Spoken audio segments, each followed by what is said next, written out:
Hello guys, welcome back to my channel. This is Ludivine. So for today's video guys, ay pag-uusapan natin ang benepisyong makukuha natin sa pagkain ng malunggay.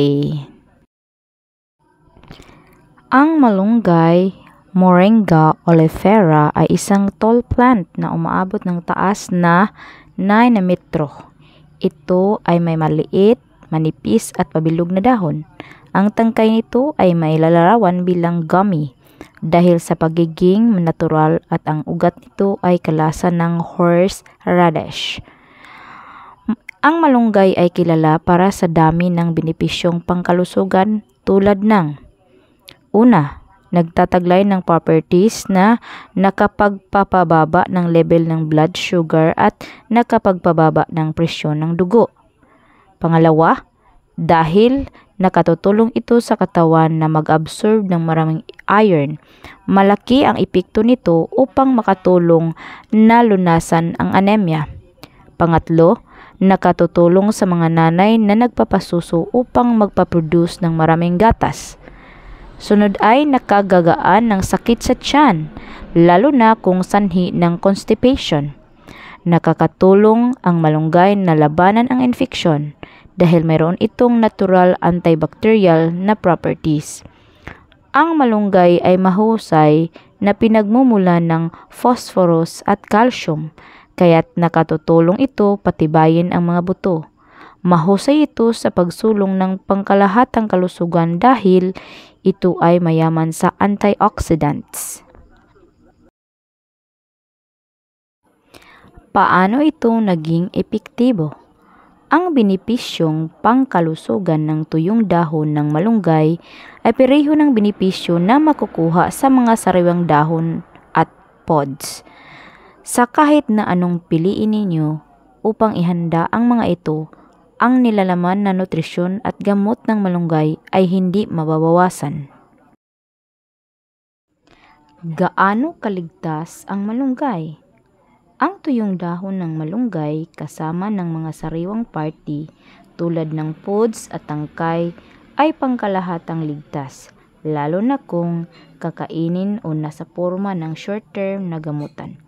Gayunpaman, kailangan na maging maingat sa mga tangkay at ugat dahil nakakitaan na ang mga ito ay may mga tiyak na toxins na hindi ligtas na kainin. Walang sapat na impormasyon tungkol sa kaligtasan ng kung ilalagay sa balat, ngunit ang pagsasagawa ng skin patch test ay makatutulong na malaman kung ikaw ba ay may allergic reaction dito. Espesyal na pag-iingat at babala. Bagaman ang malunggay ay pangkalahatan na ligtas para sa lahat, manatiling ligtas sa pamamagitan ng pakikipag-usap sa iyong doktor kung ikaw ay mayroon ng kondisyon sa kalusugan o allergies, uminom ng maintenance na gamot o magsagawa ng espesyal na diet.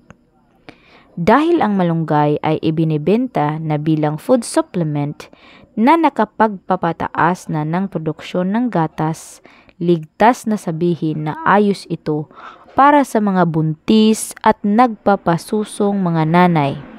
Ngunit, kailangan mong ikonsidera na ang pagbubuntis at pagpapasuso ay sensitibong kondisyon, kaya't kinakailangan na kausapin ang physician o ang OB/GYN. Kahit na anong gawin mo sa malunggay, iwasan ang tangkay at ang ugat nito dahil mapanganib ito na kainin. Ano ba ang side effects nito? Ang malunggay ay sinasabing nakatutulong sa hypertension, ngunit kailangan mong maging maingat kung sakaling maging sanhi ito ng biglaang pagbaba ng presyon ng dugo. Sinasabi ring ito ay mahusay para sa pag-manage ng level ng blood sugar sa diabetics. Ngunit ang mga pasyente ay maaaring makaranas ng hypoglycemia, mababang level ng blood glucose, kung dadamihan ang konsumo. Para sa rason na ito, Kung gagamitin mo ang malunggay para sa tiyak ayuning maggamot, halimbawa pag-manage ng diabetes, mataas ng presyon ng dugo, at iba pa, kumonsulta sa iyong doktor. Dosage at forms. Kung gagamitin mo ang malunggay bilang gamot at ihahanda mo ito ng sarili o bibili ng mga komersyal na porma na na-produce, kailangan mong kausapin ang iyong doktor. Ang mga mungkahi sa ibaba ay narito upang makatulong at maunawaan mo ang benepisyo ng moringa. Paano ihanda ang malunggay? Upang magkamit ang benepisyo na tuyong dahon ng malunggay, kailangan mo munang patuyuin ang mga ito. Upang gawin, kuliktahin ang tangkay ng malunggay. Hugasan ang mga nakolektang moringa sa baking soda solution.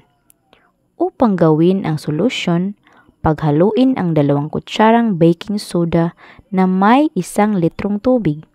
Matapos, hugasan ang malunggay, patuyuin ito. Huwag ilagay direkta sa sinag ng araw.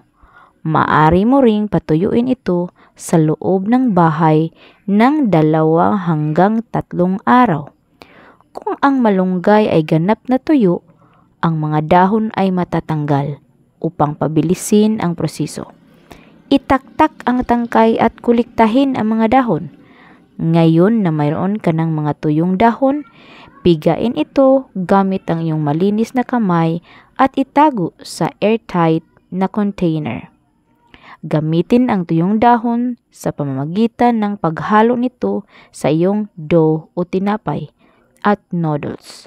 Maaari mo ring idagdag ito sa mainit na tubig upang ma-enjoy ang instant na tsaa o simpleng ipalibot mo lang sa iyong mga pagkain. Sa pangkalahatan, ang malunggay ay maraming benepisyo, hindi lang bilang gamot, maging ang benepisyo sa nutrisyon. Hi guys, thank you for watching. Don't forget to like and subscribe.